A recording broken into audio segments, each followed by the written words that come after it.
Welcome back to From My Mat to Yours podcast, hosted by yours truly, Kenya Marsh, yoga instructor and mindset coach.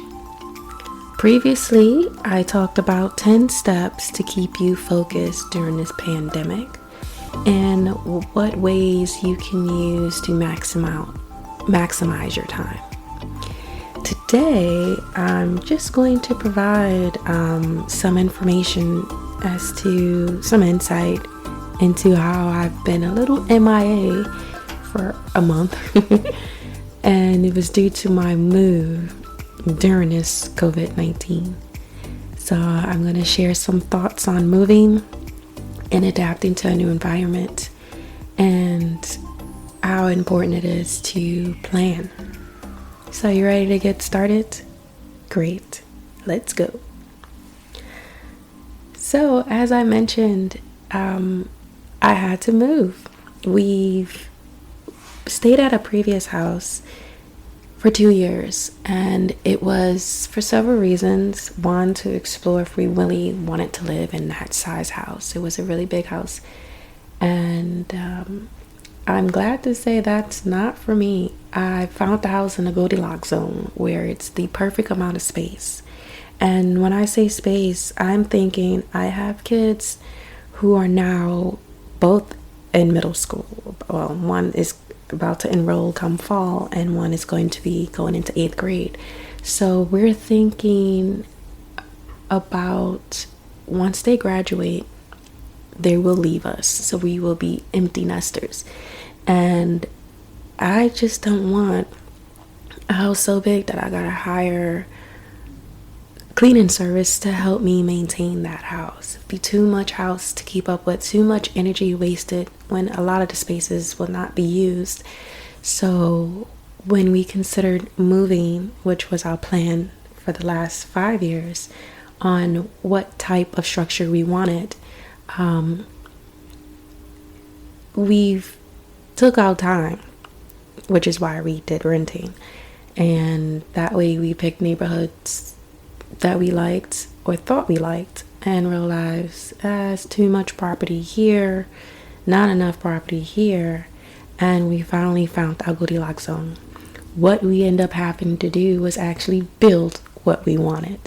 The housing market wasn't saturated enough for us, and there's a lot of other people who are also doing the same, looking for houses for their new families, for moving in from other states. So it's very competitive for buying, even though the inventory hasn't been there for the last 2 years. And from all we've saw during our search, it was like we would have had to make our house like a Frankenstein, pick and choose different parts from the houses we saw to make the house we want. And that's why we went with the option to build. Building during this time, we lucked out.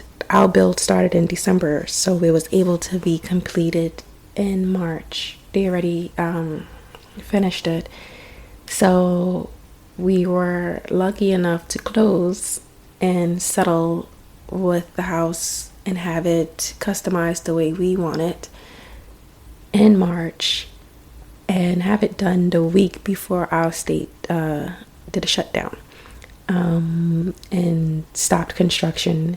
So our block has several houses that was almost complete and it had to be shut down. So fast forward, we are now in May. Construction is not able to resume, and everything is coming together. The neighborhood we pick, it's very nice and soothing.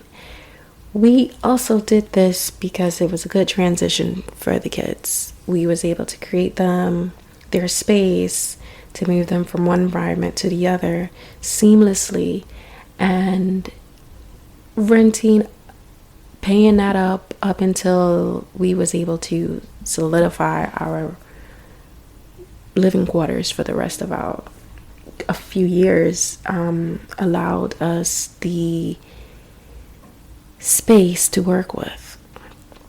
And that way we was able to set up the area to make it fun, since we can't take the kids anywhere, and I don't want to be stressed out with the kids, nor my husband, since we're both working from home. It provides us enough room to send them somewhere they can play and we don't hear them. Notice how quiet it is right now. I'm mostly happy because I don't have to work from in my closet anymore from my previous living experience. So now that I have a set space in my office, I could actually be creative again. And I've used the month of April to, one, finish moving. It took me 30 days. 30 days to complete this move. Clean the house really thoroughly. 30 days moving things out, getting things in order, and setting up the new house. So the transition took a long time. And during that time, we realized that normally when you order furniture offline, you usually can get a service known as a white glove service, and that's where you pick a designated location for them to put the furniture and they put it together for you. Well, due to this pandemic, that option was taken away, so we either had the option to wait without our furniture for months, or we could have them deliver it in one set location for us and we would have to do the rest. So we chose the latter, and I am thankful that I am strong enough where I was able to help my husband move my kids' new furniture and ours, minus 2 heavy pieces. So luckily, we were able to have some wonderful movers that was able to move our old furniture over and move the 2 new pieces up. The only key is we definitely had to make sure we took it out the boxes and remove those so they could just lift and go. But my husband and I, thanks to our lovely tool sets, put together all the furniture in the house ourselves.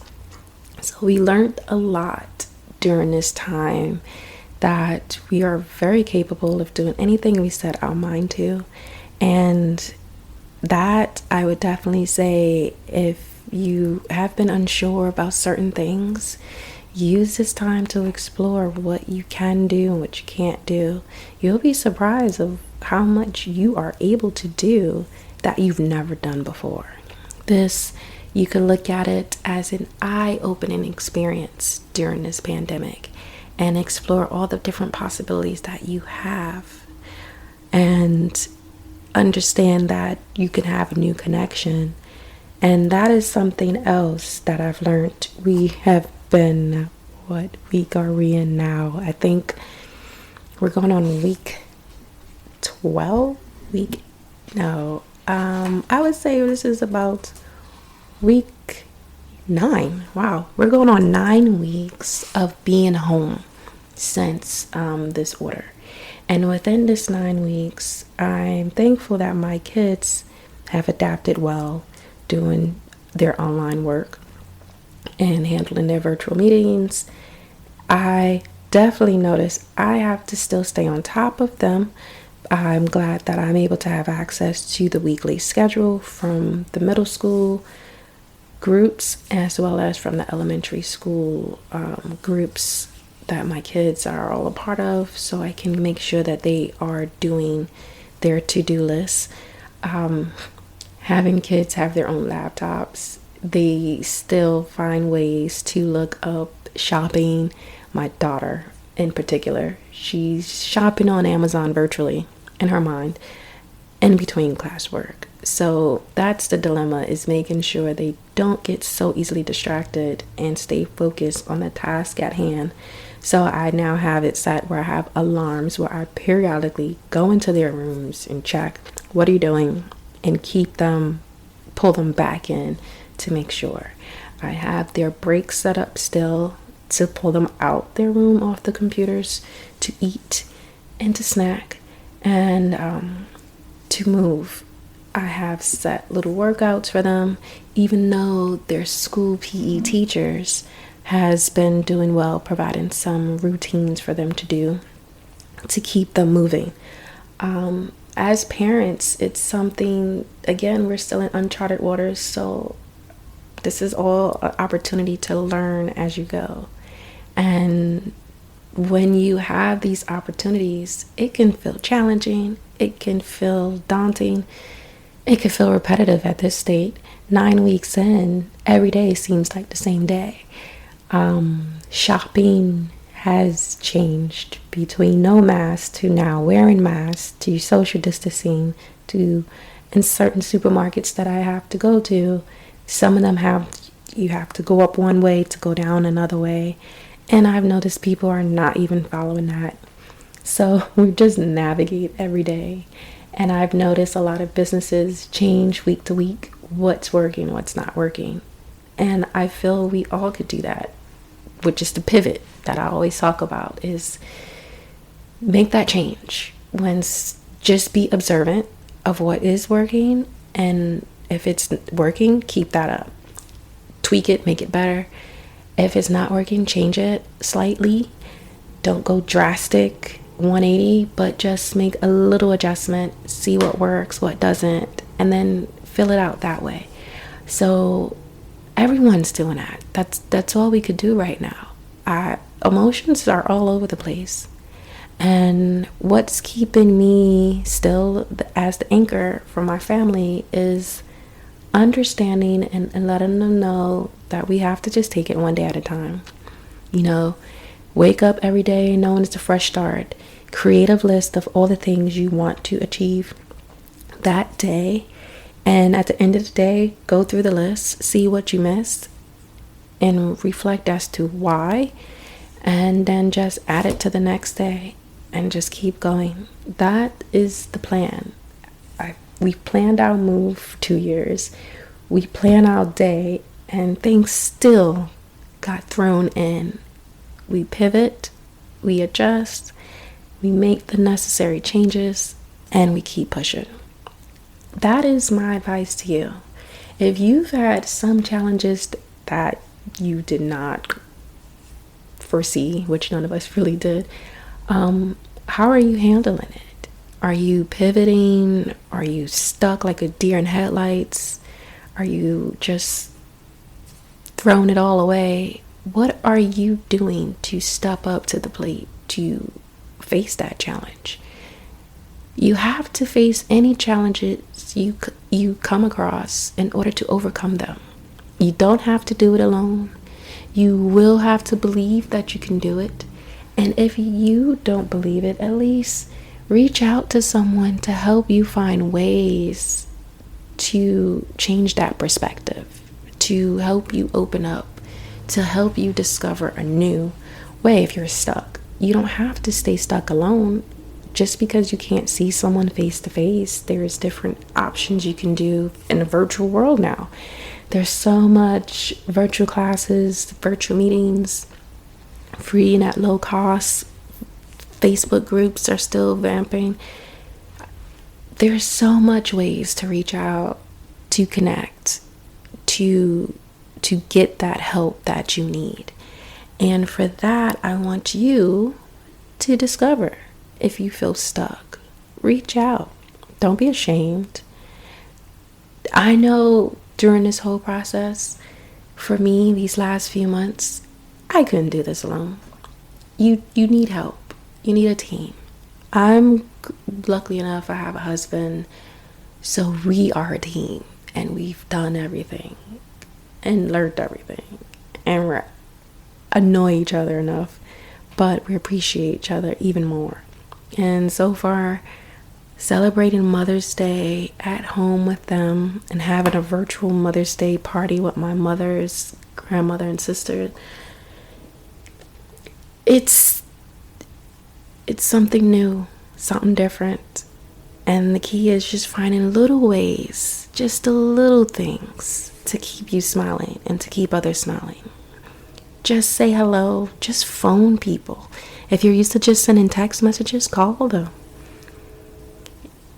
Or do another thing. Send like a little video shout out or send something. Do something different. This is one thing I've learned, is how to be outside of the box. And we are in the outside of the box area of everything. There's no normal right now. So it's all in tapping to a creative side of that we all have and using that to make new connections, stronger connections with our families and loved ones and ourselves.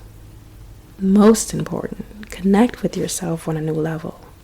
Self-care is still important, especially for all my essential workers who may be listening as well. Please take 5 minutes, 10, 20 minutes. Take some time, each break, every few hours. Run into the bathroom, look yourself in the mirror, and remind yourself you are worthy, you are strong, you are amazing, and you are loved beyond what you could imagine. Keep those thoughts in your mind. We appreciate you, everyone who is doing their part in adapting to this. So anytime you feel stressed, take a breather. Do those little self-cares, practice an affirmation of your choice, and just remind yourself you're loved. You are important. And you got this. We got this. We will get through this. I know it in my bones we will get through it. When? That's questionable. But how? Taking it each day at a time. And just working on the little things. Eventually, it's going to grow bigger. But we will get through this. So I'm going to close off on that. Just wanted to share what I've been up to and hopefully provide you some insight. Thank you for tuning in. Feel free to reach out. Join me on Facebook, Elevated Yogis group, or Simply Fit and Curvy Yoga. You can follow me on Instagram as well as at Simply Fit and Curvy Yoga. I'll be tuning in with another episode since I'm getting back into my regular programming. And I look forward to rolling out the mat. So stay healthy. You are loved. Stay focused. And remember, you got this. Until next time, this is Kenya, and I'm rolling out.